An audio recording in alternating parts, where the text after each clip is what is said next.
In the war against me, I am the fortress, cold, standing. Around me, a moat that is also me, running circles and licking dirt. Cannons spitting from the roof, black as me, exploding like me, clapping through the air. In the war, the knights are me and the knights are me, riding their strong, tired horses, whose hooves arpeggio the mud, creating a song that is me. My dance card is full. Soldiers keep coming to offer their gentle hands. Men who live in my building, whose daughters went to my school, whose daughter I am, who are 20 years my senior, who aren't men yet, who have signed my checks, who against metro stations line themselves like artillery and whistle clean as exit wounds. Of course my humanity has hollowed.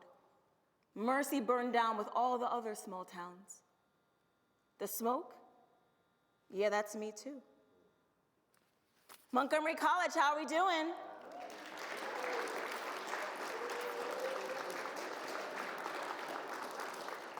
Good, okay, I am so excited to be here. Thank you so much for having me. My name's Alexa Patrick. That was my bio. What's up? Yeah, it's really strange being here. I was just telling, I was just telling you, Fiona, that when I first graduated from college, I went to American University, and then and I left with my bachelor's in psychology, and I started working as a caseworker for people experiencing mental illness. And we would always use this exact room for trainings. And so I'm having a very weird experience right now, but also it's very beautiful too, the ways that places and things and people return to us in new ways. And that's a thread that I think that you'll see kind of come up throughout this entire talk. Out of curiosity, who here identifies as a writer? Okay, cool. Cool. Who here doesn't identify as a writer, but like if I looked in your notes app, there might be like a haiku or two. You see? Who here doesn't identify as a writer, but identifies as an artist? Okay, wonderful. And then who here is just along for the ride? Okay, that's great. I'm here for all of it. Wonderful. In that case, what I'm gonna do is I'm gonna, of course, read my poems. I'm gonna talk a little bit about what's lying beneath the poems, but then I also wanna talk a little bit about craft and things that you artists can use for inspiration as you create your own work and manuscripts and catalogs. Does that sound good? Okay, good. I should also say that I come from a spoken word tradition, like that's how I came into poetry. And so I don't know if you've ever met a spoken word artist, but we like call and response, y'all. We like call and response. There's nothing worse than if I'm reading a poem and I feel like I'm like doing the thing, and then people are like, okay, so I invite you to interact with me. I think that, you know, on this Monday afternoon, the way that we can stay the most awake and energized is if we make this an exchange. Who here has ever gone to an open mic before? Okay, so y'all are my star students. If you hear a line that you like in a poem, or if there's just a poem that you like, what can you do to show love to a poem? Because snap, okay, we're gonna get to that. Because snap, can I please see everyone snap? Beautiful, it sounds like a lovely spring rain. You can make the I am savoring a delicious piece of chocolate noise. That sounds like, Can I please hear that? Okay, you can say, go win, poet. Say, go win, poet. Go win, poet. Or if you're hearing a line and it's making you feel particularly holy, regardless of your religious affiliation or denomination, you could take the word she, you could take the word Jesus, and you smush them together, and that sounds like sheesh. Jesus. Can I please hear that? Beautiful. And I'm gonna share one more with you, just so you can have just something in your toolbox. This is something that I got from the DCU Slam team. I used to coach the DCU Slam team, and they had this thing called the awkward giraffe, and it looks like this. Okay? So I'm gonna count to 3, and I would like to see your awkward giraffes. 1, 2, 3. Boom, we love it. Okay, if you feel like you have enough tools in your toolbox to show love to a poem, say word. Word. Wonderful, let's get into it. All right, so I'm gonna read the first poem in my book, and for the poetry nerds, this poem is a sestina, which is a form where each of the stanzas or each section of the poem has 6 lines, and then the last word of each line repeats. The 6 words that I used that are gonna repeat are fields in critical missing posters, specifically those from Black Girls in DC. So the words that you'll hear repeat are name, missing, last seen, time, contact, and incident. Critical missing 2, for runaways. Bless us, girls, apostrophes in our names. Hung drawbridges for the missing continent in our chests, last seen bowing behind the Atlantic.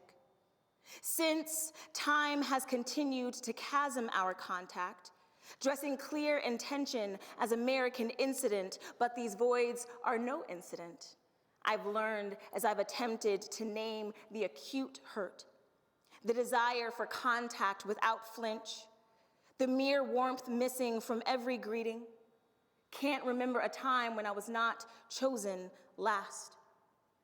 I scour for myself in final scenes. Every happy ending incident to my silent work, yet so many times I disappear unnamed in the credits.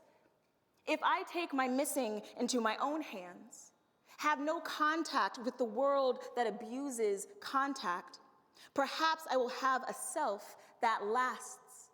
Seen so many girls with my face go missing as if we aren't the beauty incident on the world's dull surface, their names phantom amethysts embellishing time. So I run so fast that even time strains in its reach, struggling to contact who it once held by the neck, by the name. I breathe easier now. I was last seen drawing wings on my chalk outline. Incidentally, what tried to kill me missed. A sad truth. Sometimes we go missing just because we've witnessed over time how no one looks for us, no one inciting riots on our behalf. We, our only emergency contact, this country, our emergency, we see its smile as it buries our names. Call it an incident when we go missing, but remember our names. For we will return like time to make contact with this dirt before washing our feet in the sea. Thank you.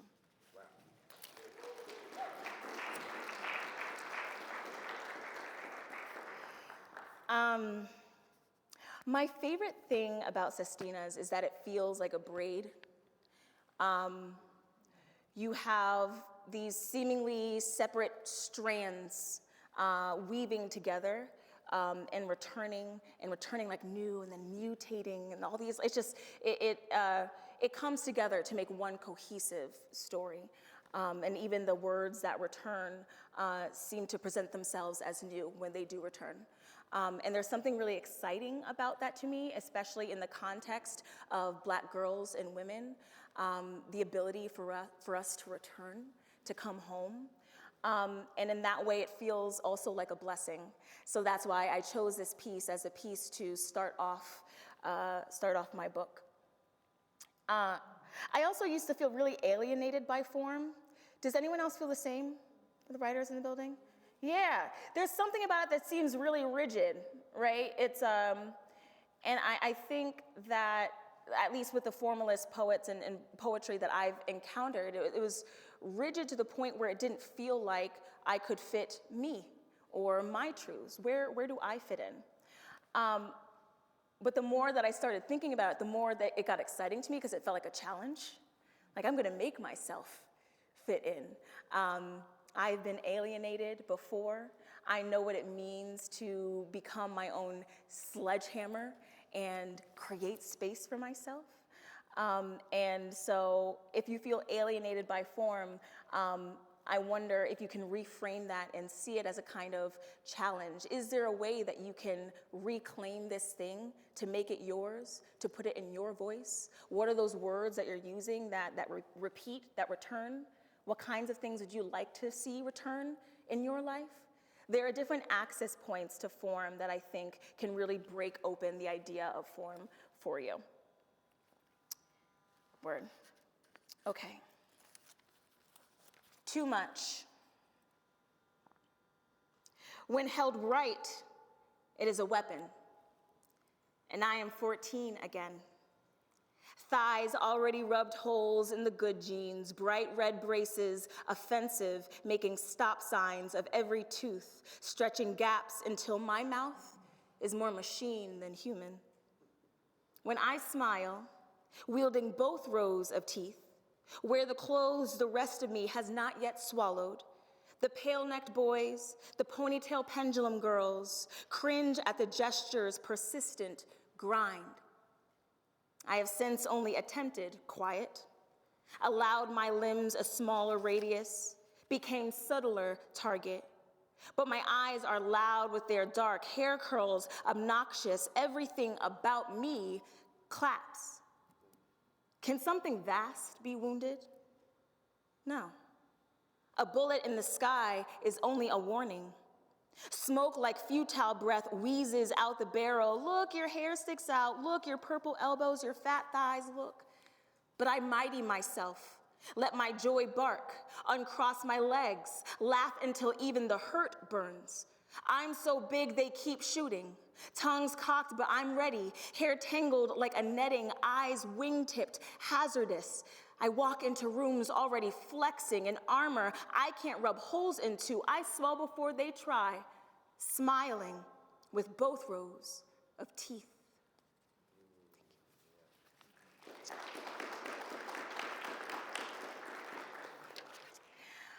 When I say that I am no stranger to alienation, I mean, I was a black girl growing up in a very small town in Connecticut. Has anyone ever been to Connecticut before? Sorry.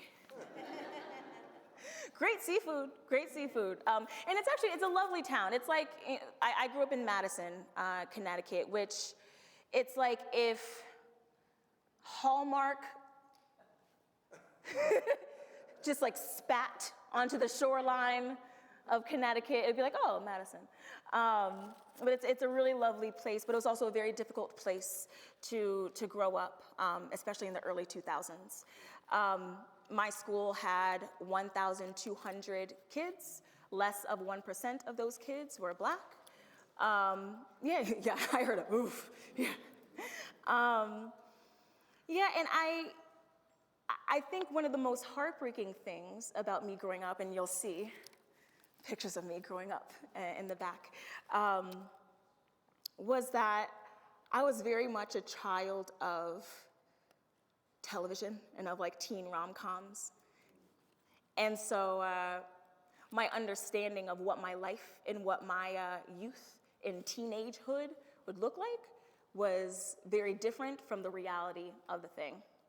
And I felt very betrayed by the CW and Gossip Girl and Lizzie McGuire, because I was just like, well, I thought that this should be, you know. But yeah, so you'll see a lot of themes come up in this book about the disparity between the expectation of being a teenager and what my reality was.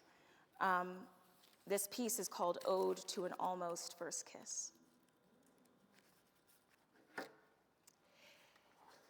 He was one of the only black boys in school. Older, an athlete. I, 17, unkissed and waiting, on the beach, and now a better time than ever to learn what my friends had been telling me about for years. We watched waves spill onto the sand drink its clumsy offering, my wanting making a mouth out of everything. Even the moon laughed at us, two kids whose skin mimicked its sky. He fumbled with the moment, heavy enough to create a tide, and then broke as he told me he preferred the light shore of my friend's skin and said, I waited as my disappointment was swallowed by ocean.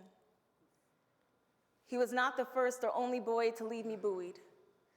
The one before him was an anonymous Valentine, and with no lighthouse to guide me, I spent my freshman year guessing his name. The one after him was a dark corner at a party. He touched me on purpose, but then walked by me in hallways without saying a word, I unable to look at him without tasting salt. For a black girl in my town, you learned the worth of your body by the number of boys that wanted you but then didn't ask you out. Their color clandestine, unworthy of public sparkle, the kind that dances on the surface of the sound. For a black girl in my town, you dance on your own. Shame your body for wanting anyone to touch you or validate you, your dignity and humanity colliding horizons that create sharp reflections of yourself. All I ever wanted was to look in the mirror and be soft. Even glass thrown into the sea takes 30 years to be beautiful, but for me, waiting to be wanted, no more righteous than giving up all my edges to undeserving hands. With this boy, I was happy just to have hands that looked like my own. Maybe then his more willing to hold on, though still, and like always, the ocean releases, and I wonder what moon these boys were tethered to that they kept spitting me out. What shattered images of themselves did they see as its light burned their surface, and how bright that it blinded them as I disappeared inside of my own dark, too black to shine, too black to move a body. Pull it in close, I learned black girls have no gravity to overwhelm a heart. Even if the boy's skin too, like tarred sky, forgetting me made him feel mighty, an ocean, and I drowned without ever touching him. Thank you.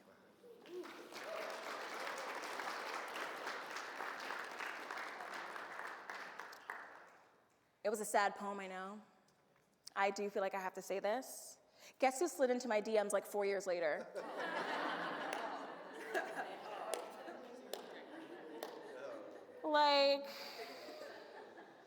And then I got to be like, no, because don't you remember with the ocean and the sand and the stars and the moon? And then he was like, no, actually I don't. And I was like, okay, well, I have a book coming out. You'll remember. We feeling good? We feeling okay? Thank you. Oh, look at my grandma. Wow, goodness. Okay. What's next? For the artists out there, lean into your obsessions. I used to feel really, really silly about writing these very serious poems about like boys and teenagers and like just stuff like that, and prom and first kisses. I used to feel really silly about that because I thought that, well, if I'm taking myself seriously as a poet, then I need to go into a forest and find a dandelion, and then that will be, that will be what I will write about, and how it, I don't know, I have no idea. Anyway, but the thing is, where the heat is for you, where the passion is for you, that is where your story is.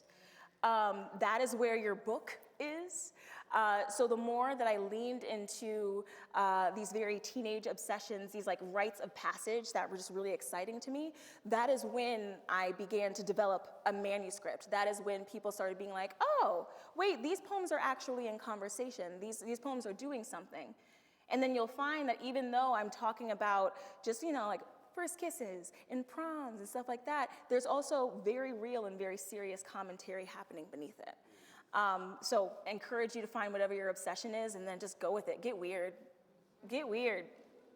Okay, so I mentioned one of my obsessions is prom. I love prom. I love proms so much. I'm 30. I don't care. I don't care. They're so weird. It's just like you know, you're on the verge of adulthood, and it's like the last day or the last few weeks of high school, but then there's like a romance involved with it too, and then there's like, you know, you're trying to figure out if you're gonna get asked, are you beautiful enough? And it's just, everything is riding on this one night. It is also the climax in like all the teenage rom-coms and series and all that. You know, there's so much expectation, so much building up on that thing. And like I said before, those kinds of expectations can shift when you are a black girl, especially a black girl living in a predominantly white town. So I have a series of prom poems in this book. I ended up interviewing the few other black girls who went to high school with me on their own prom experiences, asking them, did they even go? Were they asked? Did they feel beautiful? Did they feel valued? And then I created erasure pieces from the transcripts of those interviews. And so for those of you who might not know, erasure pieces, sometimes it looks like this, like blackout poetry, where you redact sections of a piece, and then the remaining words create a new piece of text. Yeah? Okay. Look at y'all learning. Y'all better learn. That's two forms, two poetic forms that we've learned so far. All right, word. So this first piece is my own prom experience. It's called The First Saturday of June. And then right after, I'll read the erasure of it. The first Saturday of June. I asked my mom to ask her friend if her son was free the first Saturday of June, to ask if he felt altruistic, if he wouldn't mind renting a tux and dancing awkwardly next to 582 sweating kids that looked nothing like him. He said yes. And no, I didn't get one of those elaborate promposals, but I've learned not to be gluttonous in my want. Thus, having a boy with dimples like his agree to be my date was enough. In my world of One Tree Hill, Degrassi, and Summerland, touch seemed so easy, it even reached out and nudged my expectation. Every locker and every hallway seemed so full of possibility, crumpled mash games, origami fortune tellers, scratch paper will you go steadies. Sometimes I'd walk to the library and thumb the shelves just in case my one true love and I reached for the same book. Those days, most of my experience with romance was just extending a hand to some non-existent stranger. But seeing as I spent junior prom at the movies by myself watching Something Borrowed, I really tried this time. The scars on my arms had healed by then, and my gown, rose gold and draped over my body, moved like the ocean clinging to me as I emerged from it. And the star of the show, the bus, sparkled too like the ocean, but right as the sunset shakes it into a finale of mirrors. I was beautiful that night, y'all, next to some handsome boy whose favor I was, who was too polite to touch me, and so we didn't dance at all. He sat with me kindly as the DJ played We Are Young, and I left not full, just satisfied, a gesture towards the same spine. And this is the erasure of that piece. It's called Fine, I'll Tell You the Truth. My expectation, a crumpled fortune. A stranger I borrowed. I left, not full, just the same.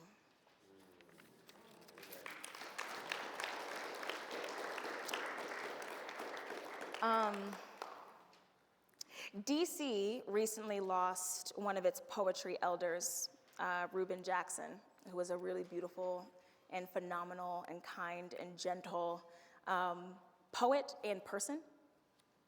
And before he passed, I was at a reading that he gave just a couple weeks prior. And in his reading, he said, you know, even as adults, we still hold on to our childhood hierarchies. He's like, you know, he's in his 60s, and he's like, I still look for, you know, someone to play with on the playground. And that resonated with me so deeply, because it's like, that's also this book. Like, I'm looking for someone to ask me to prom. I'm looking for someone to sit at the cafeteria table with. These are the ways that we search for the little things to fill the loneliness, the lonelies that we get over our adolescence. And yeah, it hit me. I'm going to share one more prom erasure with you. This is actually from the transcripts of one of the girls who I interviewed. And it's called Zoe Eats a Man. I have fun with titling my things. I have a good time. I'm a silly goose. Created from Prom Stories Collective of Black Girls in Madison, Connecticut. Sorry is dominant. It hook anything it claimed to grow. A mean jungle with black girl less than John Smith. I crush him and he a hole of hurt. A kind of sorry I can use. Let me note publicly, I'm the idea of being desired. Object treated as sex. They wanted me hidden like a body with fire. What hurt me was never human, just abuse translated to a bed. I realized that you can use anything if you kill it.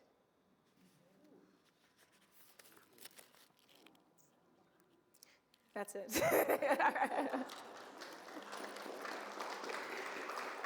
you. Yeah, and it was really healing to write those pieces. And I think in general, poetry allows us to return to these kind of like these emotional, to our emotional rubble, you know what I mean?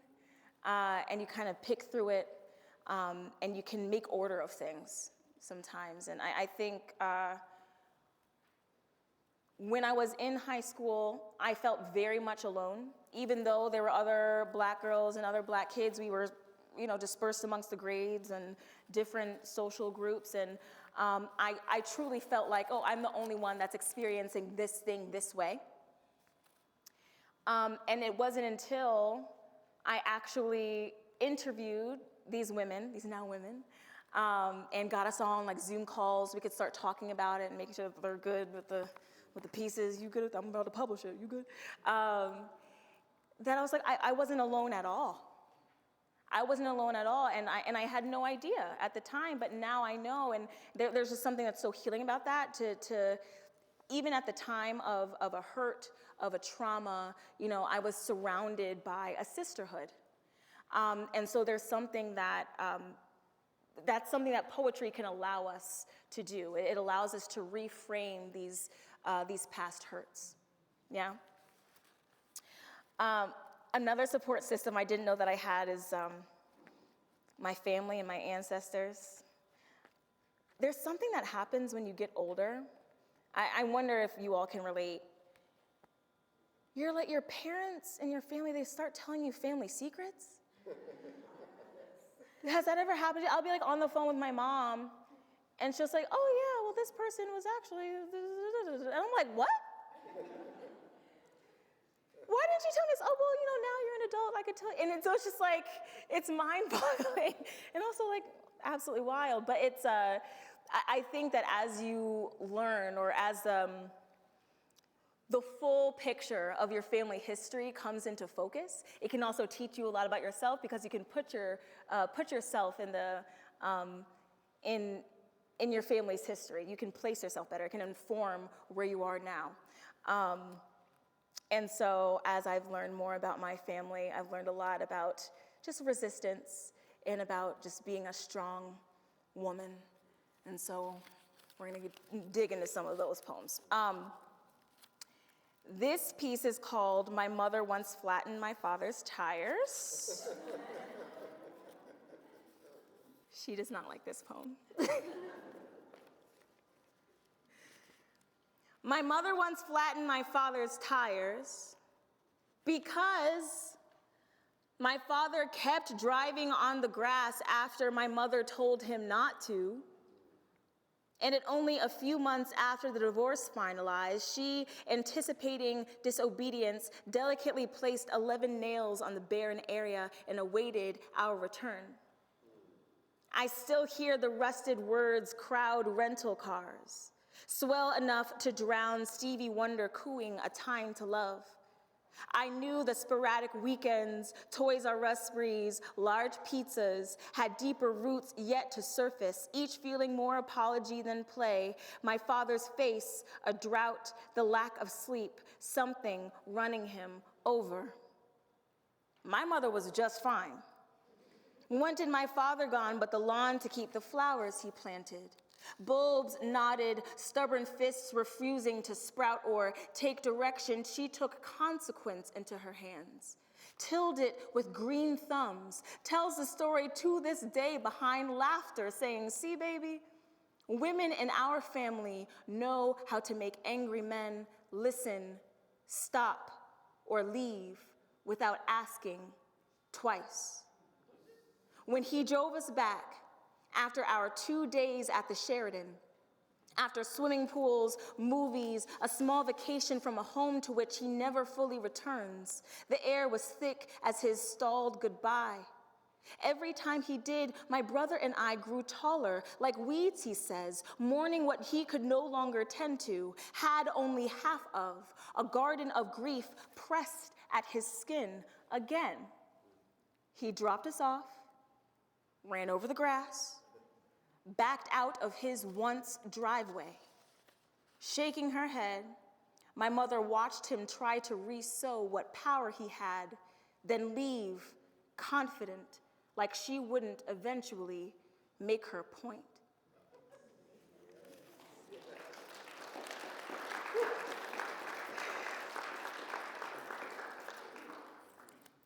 Listen, my mom's clever. It's because the thing is, if he just did what my mom asked him to do, he wouldn't have nails in his tire. It's just, he messed around, he found out. Okay. The groomsman for Ralph.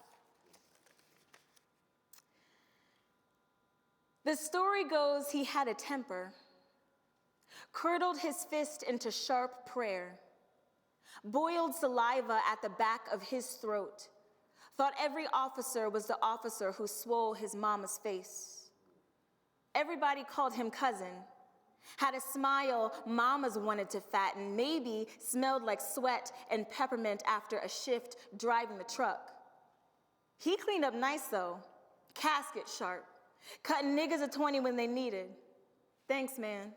And maybe a smaller version of my father walked away thinking about groceries.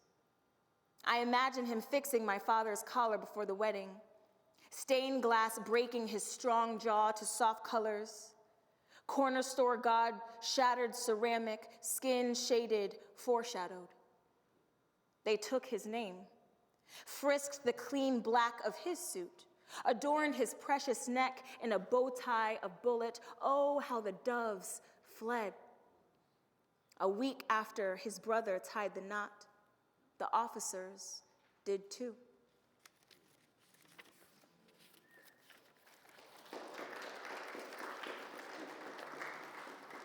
Thank you. There we go. Betty.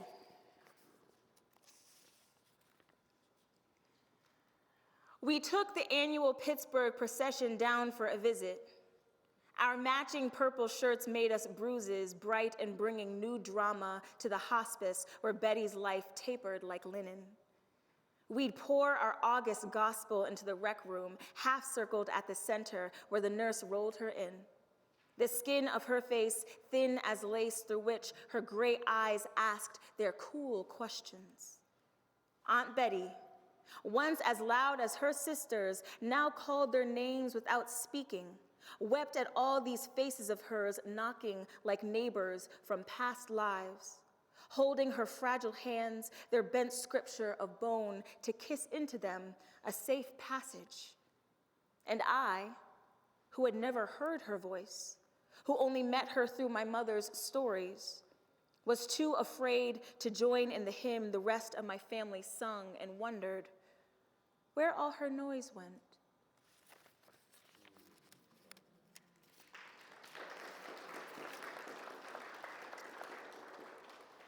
Does anyone here have like wild aunties? More of you have wild aunties. If not, if you don't have wild aunties, then you are the wild auntie, is the real tea. Okay. My grandmother had 5 sisters, and they were all very like girly and just like, graceful and very dainty. I think the term nowadays would be like, they were baddies, okay? But,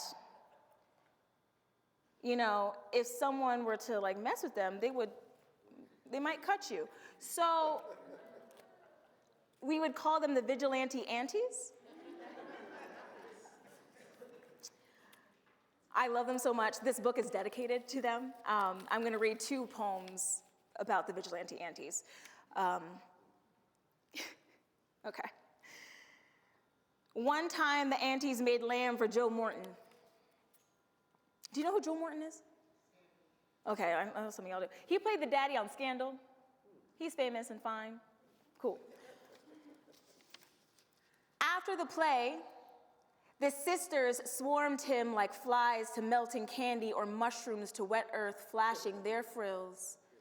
And he did not mind, because the metronome of their heels made any man, forgetting his long days, staining his collar, and remember the wide chest beneath. And the sisters were all walking eyelashes.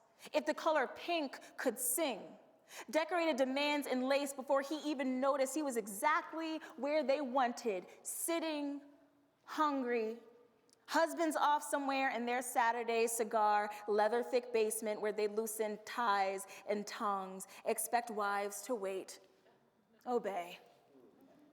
But obedience was for the homely girls, not the 6 of them leaning into this handsome celebrity like stems in a tall glass before they had to return to the quiet business of Sunday. They smiled, pearled in a twang that too knew the Bible by heart. Baby, what's your favorite meal?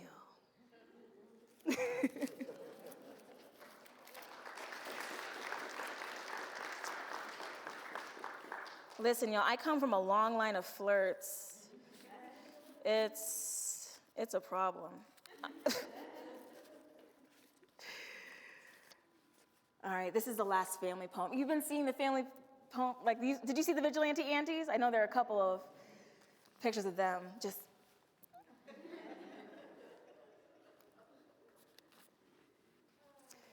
Okay. Sugar. Gathered like sunflowers at the breakfast table, 6 sisters share a midnight. Wash down 7-Up cake with the kind of laughter reminding you they are in the choir, bells in their throats like hallelujah, the sweetest thing. This before their hands cracked from prayer and spanking babies, when they pinch blood into their cheeks.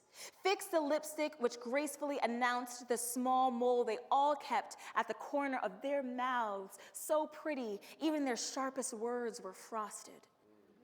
I come from sugar, the way a hymn comes from grief or praise. I have so many ways to return. Grease my scalp with the same oil I use for pans and find myself in a Pittsburgh kitchen. Forget everyone's name and weep because I love them. Dream of pistols under pillows. Wake up bitter about husbands I don't yet have. Every morning, a manicured finger pointing home. Grandma Jerry went first. Winked at my mother from the casket. Aunt Willa passed on her 102nd birthday, y'all. They all know how to make an exit, make us mourn in confection. Grace, not dead, but heirloomed like beauty mark or recipe, there even in the stories left behind, there even in the cavities left behind. Their stories coat my teeth until I too am beside them. Never alone or lost, just alive with their names trailing like crumbs to God. Thank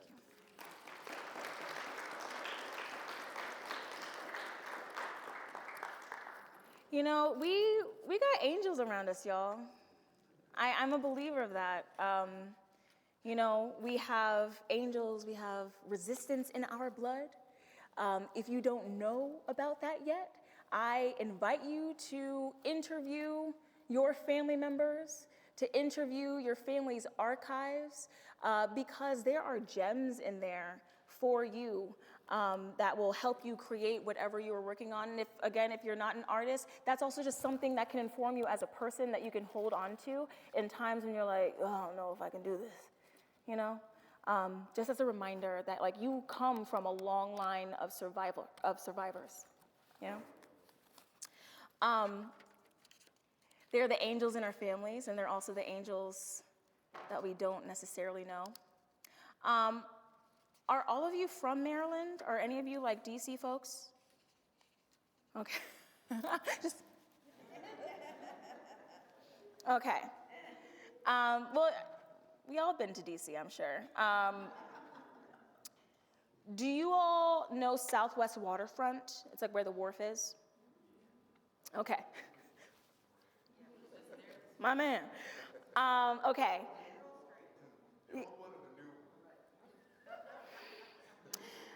I'm from Connecticut. I did not grow up in the area, so I got in when it was new, but which also informs what I'm about to say. So it's a weird place to be in because it's so new, but the people who have been there are there, and so you have this very weird. It's just a weird vibe, and so. Right outside of the waterfront metro station, there's a Safeway right there. And there's this group of black men outside the Safeway, and they're always there. And it doesn't matter the weather or the time of day, like that's their crew, they're there, they're hanging out, they're playing cards, they're playing music. I love them. I love them so much. They are my muses, I'm obsessed. I probably have 16 poems about them. But it's just, there's a whole universe there, and they are my angels, truly. And being able to be in fellowship with them and in community with them has been truly lovely. And then to speak to like the weirdness of the place is you have also a whole bunch of new neighbors coming in who are either going to get their groceries or who are going to the wharf and going to the bars and stuff and all these very bougie, zha-zha places, and they're not making eye contact with these men who have been there, you know? But I'm gonna read a few of these poems about these men because I love them so much. Let's see. Y'all still with me? You good? Okay, I'm just making sure. I know it's a Monday. Okay. The black men outside the waterfront Safeway are a steady ballet of hands. Cipher of dab and dozen transforms Southwest street corner into Carnegie Hall. I walk by, they quiet, shield me from what profanity fills the gaps in their teeth, those golden smiles, the slick tongues that make them. Some trickle in across 4th, defying oncoming traffic, hood Moseses knowing they control the wave. Every day, no matter the time, they gather by gum-addled cement, overflowing trash bins, neglected memorial benches, just to see each other, a remedy for whatever else might disappear.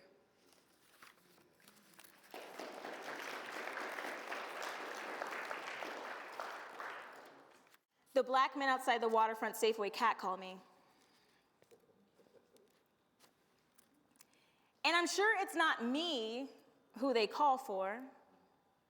DC winters make any contact, flickering lash, a fire to put your hands over. They stand like barren trees, Crooked teeth shiver like hood castanets, reminding them of worlds other than corners. I wonder who they have at home to be tender to, if they paid the bill, if this small moment of devotion runs like a furnace. In this city of rush hours and new buildings, of no one here is from here anymore, even the air becomes brittle with lonely. Maybe they yell, "I love you," just to hear the echo.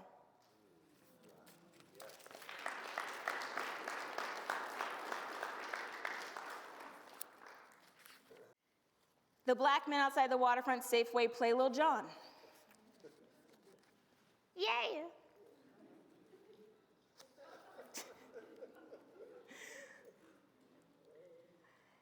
Heads heavy with ones and twos, they perch outside the grocery, sucking teeth at new neighbors rushing home with LaCroix boxes, neighbors who don't make eye contact, fearing what they might find in the baseline of their brilliant irises. One makes a hi-hat of spit on pavement, and for a moment I think a sword lily could grow there, where his mouth spills, its vibrant skin reclaiming concrete. When I walk by, they call me Miss Lady, as a father might call me by my name, and my chest blooms in unison with their speakers, the familiarity of its incessant clap. You'd think it a survival, even as I walk into the store, music fading to silence. Each brown face beckons a nod as if to say, "We still hear it, we still hear it, we still hear."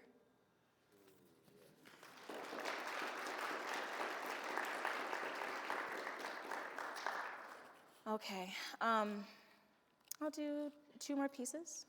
Thank you all for being here. Thank you.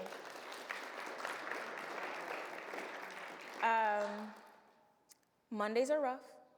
You could be anywhere right now, and you chose to be here getting some poetry in. I appreciate that. I never thought in my life that I would have a career where people would listen to what I had to say. Again, there's just a lot of healing that is happening around this book and touring this book and being able to connect with you all through this book. I spoke a little bit before about kind of poetic braiding. This is what I wanted this book to do. I wanted to take different strands from different pieces of my life and my family's life, and then weave them together or braid them together so that you can kind of see like all the different pieces that make a life worth witnessing. Yeah.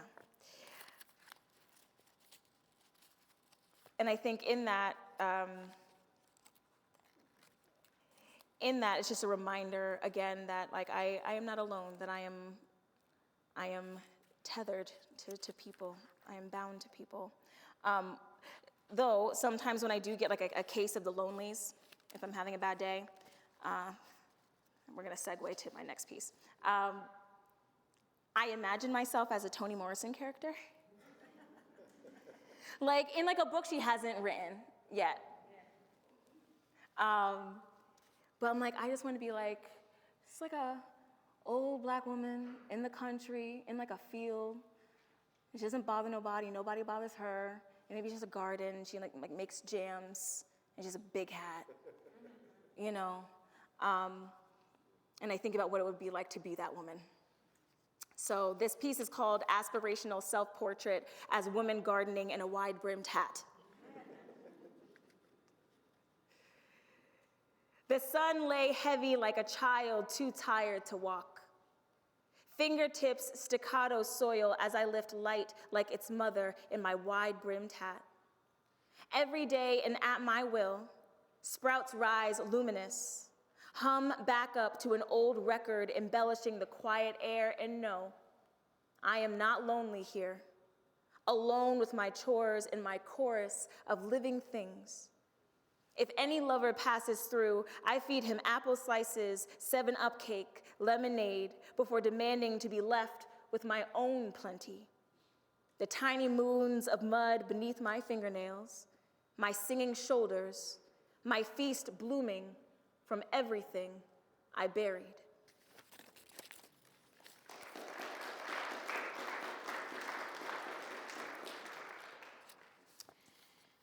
Last piece, on disappearing. Look, the men crowd corners, gather like anomalies bloomed. A constant spring, thaw what tried to take them. They clap their hands to go-go and embers leap from their palms just to emphasize the point. Signal the choir for when one don't show up. The matches of their fingers strike, lighting memories like Lucy's. And this is what I excavate in the minute it takes to walk by. I still smelling like the small town I came from. Still staring the way my mother taught me not to, but they're all uncles' sweat and father's shoulders. Certainly, their mamas worked alongside their mamas. Certainly, I've sat next to their sons on the train. Certainly, they're my cousins, kissing teeth at falling buildings, pouring liquor for fallen people, buried only to grow into our own faces. My people, stubborn, die soon and become heirlooms, legacies screaming like streetlights, tell you to go home the same way they tell you to come here. And there, saltwater, summer tar, slow dance, Bible verse, birthmark, bad temper, flat tire, flat line, funeral feast, sunflowers, opening wide like a fire. Thank you, everyone.